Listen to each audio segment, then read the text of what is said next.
मार्केटमध्ये जायसाठी रेडी झाले. तितक्यात माझ्या लक्षात आलं की मी इथे कपडे ना वॉश करून ठेवले होते पण आणि वाळू घातलेच नव्हते.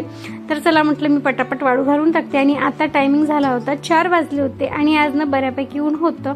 नाही तर ना 2-3 दिवस झाले आभाळच वातावरण होतं आणि हे कपडे ना ड्राय झालेच होते. तर याला वाळायला अर्धा एक घंटाच बाकी होता. तर चला म्हटलं इथे कपडे वगैरे वाळू घातले कारण की मग मला जायचं होतं मार्केटमध्ये. आणि आज होता माझा बर्थडे, त्यामुळे मला काहीतरी केक करायचा होता.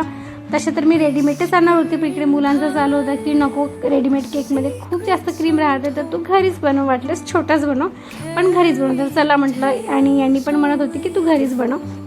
त्यांना मला इथे सामान आणायला जायचं होतं आणि मी जाणार आणि प्रभात येणार नाही असं तर होऊ शकत नाही. तर या दोघांना घरी ठेवलं आणि मी मार्केटमध्ये गेले. तर याचं चालू होतं की मला काही त्याला चॉकलेट पाहिजे होते तर त्यांनी मला चॉकलेट आणण्यासाठी सांगितलं आणि मग मी निघाले मार्केटमध्ये. आणि मार्केटमध्ये जात असताना माझी नजर पडली आहे स्वीटकॉर्नवर. इथे ना 50ला 3 स्वीटकॉर्न होते. तर मग मी स्वीटकॉर्न घेतले आणि घरी आले कारण की मग मला करायचा होता केक. आणि जितका वेळ मिळाला ना तितक्या वेळमध्ये मग मी हा जो केक आहे ना तो बनवून घेतला. आणि इकडे प्रभाची तयारी बघा तुम्ही, त्याला ना पावडर आत्ताही लावता येत नाही तर मग इथे छान त्याची तयारी करून दिली. आणि हा जो ड्रेस आहे ना हा मला यांनी ॲनिव्हर्सरीमध्ये गिफ्ट केला होता. असे तर 2 ड्रेस गिफ्ट केले होते पण तो ना घरी आणला तेवढा काही खास वाटत नव्हता.